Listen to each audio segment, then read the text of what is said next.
नमस्कार मंडळी, मी सायली, तुमची जवळची मैत्रीण. आणि आज मी आलेली आहे आमच्या टेरेसवरती. हे आमचं घराचं टेरेस आहे आणि इथून सूर्यास्त खूप मस्त दिसतो या साईडला. तर लग्नापूर्वी ना मी रोज इथे येऊन योगा करायचे. टेरेसवरती मी खूप मस्त अशी बाग लावली होती. तर ती जी बाग आहे ती सगळी खाली शिफ्ट झाली आहे. म्हणजे ज्या काही कुंड्यांमध्ये इथं आम्ही झाडं लावलेली ती सगळी आम्ही खाली नेली, कारण मग मम्मीला खालच्या खाली सगळ्याच झाडांना एक सोबतच पाणी घालायला बरं पडतं, त्यांचा सांभाळ करायला बरं पडतं, म्हणून मग सगळी झाडं आम्ही खाली नेली. मला पूर्वी वेळ असायचा, कॉलेज झालं की मग मी संध्याकाळी यायचे, मस्त झाडांना पाणी वगैरे द्यायचे, इथंच योगा करायचे. किंवा जर सकाळी आले तर मग सकाळी इथंच योगा करायचे आणि झाडांना पाणी द्यायचे, त्यांची काळजी घ्यायचे. सो मला वेळ असायचा. पण आता मम्मीचं कसं होतं की शाळा वगैरे असते, घरातली कामं असतात, बऱ्याच जबाबदाऱ्या आहेत मम्मीवरती.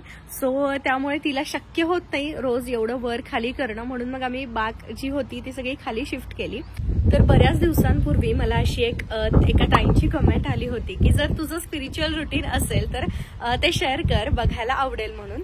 सो प्रॉपर असं स्पिरिच्युअल रुटीन मी सध्या फॉलो करत नाहीये. म्हणजे आता मी त्या मार्गावरती आहे. लग्नापूर्वी माझं रुटीन होतं, पण लग्नानंतरच्या 2-2.5 वर्षांच्या गॅप नंतर आता पुन्हा ह्या वर्षीच्या जानेवारीपासून मी बऱ्याच गोष्टी ट्राय करायला सुरुवात केलेली आहे. बॅक टू माझ्या लग्नापूर्वीच्या रुटीनकडे जायचा प्रयत्न करतेय. त्यामुळे ज्या काही छोट्या मोठ्या गोष्टी मी सध्या करत आहे, ऑफकोर्स मला त्या रोज करणं जमत नाहीये, पण किमान आठवड्यातून मी त्या 4 ते 5 वेळा तरी करतच असते.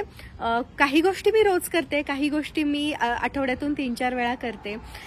सो अशा कोणत्या गोष्टी आहेत ते म्हणलं की सहजच गप्पा मारत मारत तुमच्यासोबत शेअर कराव्यात. त्यानिमित्ताने वरती आले मी टेरेसवरती, कारण विषय सुद्धा तसाच आहे. म्हणलं की छान निसर्गामध्ये यावं, मस्त वारा वगैरे सुटलेला असतो, सूर्यास्त बघायला मिळेल आणि मग व्हिडिओ घ्यायचा, तुमच्यासोबत गप्पा मारायच्या. तर या स्पिरिच्युअल रुटीन मधली पहिली गोष्ट अशी आहे की मी रोज कृतज्ञतेची डायरी लिहिते. मग ह्यामध्ये मी ज्यांची मला मदत झालेली आहे त्या सगळ्यांप्रती मी कृतज्ञता व्यक्त करत असते. मग ती मदत खूप लहान असू देत किंवा खूप जास्त मोठी असू देत. मला रोज नाही जमलं तर मी किमान आठवड्यातून 3 ते 4 वेळा ही गोष्ट करत असते. त्यानंतर दुसरी गोष्ट जी मी करते ती आहे क्रिस्टल हिलिंग. तर ही गोष्ट आधी आपल्याला शिकून घ्यावी लागते, जे कोणी प्रोफेशनल असतात त्यांच्याकडून.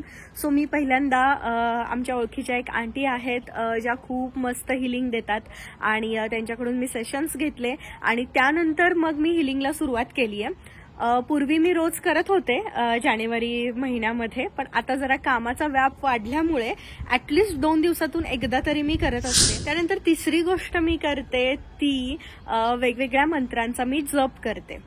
आता काय होतं की आपल्याला ना एका ठिकाणी बसून भरपूर वेळ नामस्मरण करायला शक्य होत नाही. मग अशा वेळेला मी काय करते की कंटिन्यू माझ्या डोक्यामध्ये ते चालू असतं. म्हणजे स्वयंपाक करताना, आंघोळ करताना किंवा मी कुठं वॉकिंगला गेले असेल तर तिथे.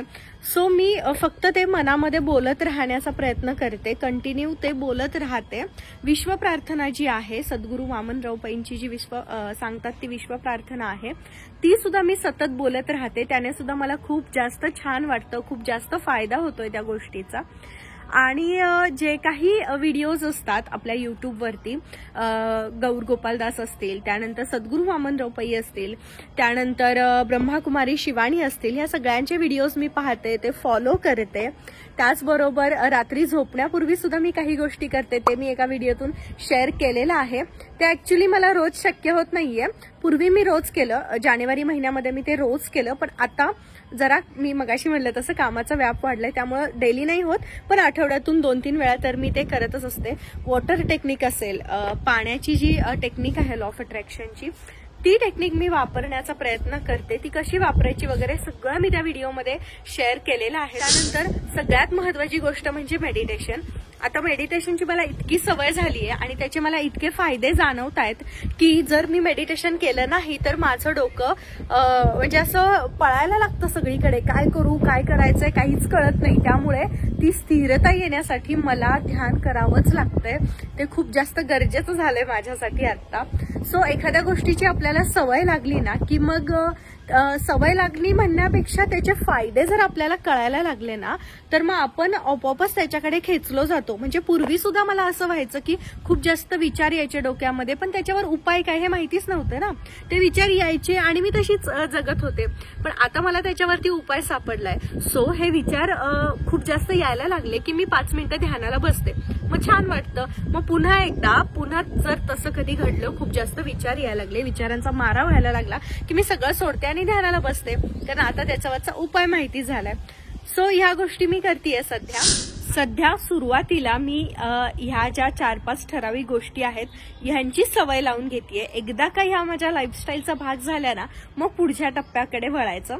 नाहीतर काय होतं, सगळंच एकदम करायला आपण घेतलं ना तर एकही गोष्ट साध्य होत नाही आणि मग आपली चिडचिड होते. त्यामुळे मी सुरुवातीला हेच ठरवलंय की पहिल्यांदा कृतज्ञता व्यक्त करणे, विश्व प्रार्थना म्हणणे आणि जे काही मंत्र आहेत, आता मी जर पर्सनली मला विचाराल तर मग मी कालभैरव अष्टक आणि गणपती स्तोत्र, गणपती मंत्र म्हणत असते, नमोकार मंत्र म्हणत असते. आमच्याकडे भक्तांबर स्तोत्र आहे, ते मी घरामध्ये लावून ठेवते. असे वेगवेगळ्या गोष्टी मी करत असते. रामरक्षा स्तोत्र आहे ते लावून ठेवते.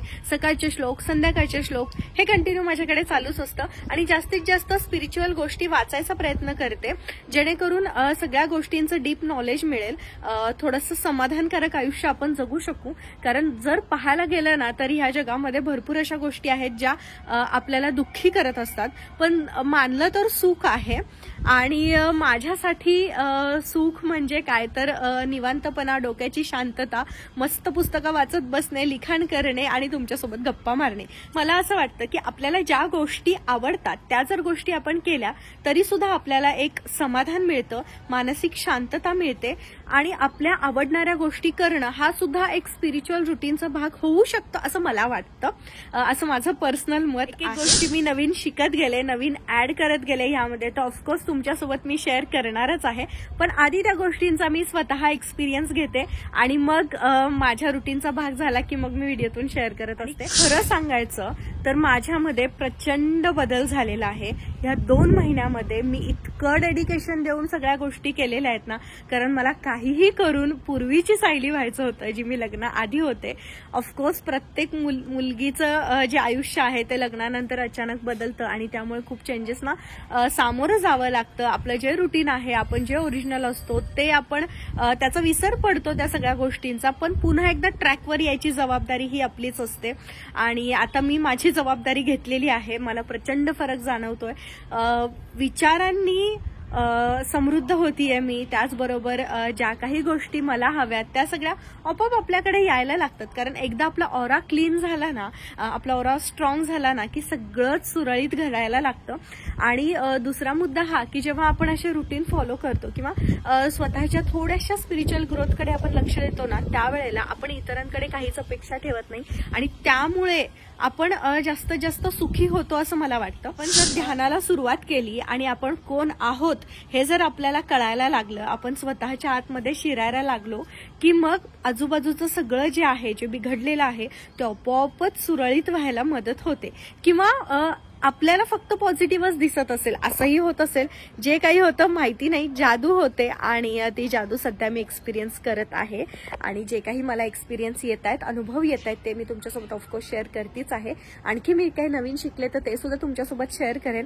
आज असाच एक रॅन्डम व्हिडिओ केला, टेरेसवरती येऊन मस्त तुमच्यासोबत गप्पा मारूयात म्हणून हा व्हिडिओ केलेला आहे. तुम्हाला आजचा हा छोटासा व्हिडिओ कसा वाटला प्लीज कमेंट्समध्ये कळवा. उद्या अशाच एका नवीन छान विषयासोबत आपण भेटणार आहोत. तोपर्यंत स्वतःची काळजी घ्या, भरभरून जगा, स्वतःवरती प्रेम करा, स्वतःला वेळ द्या. बाय.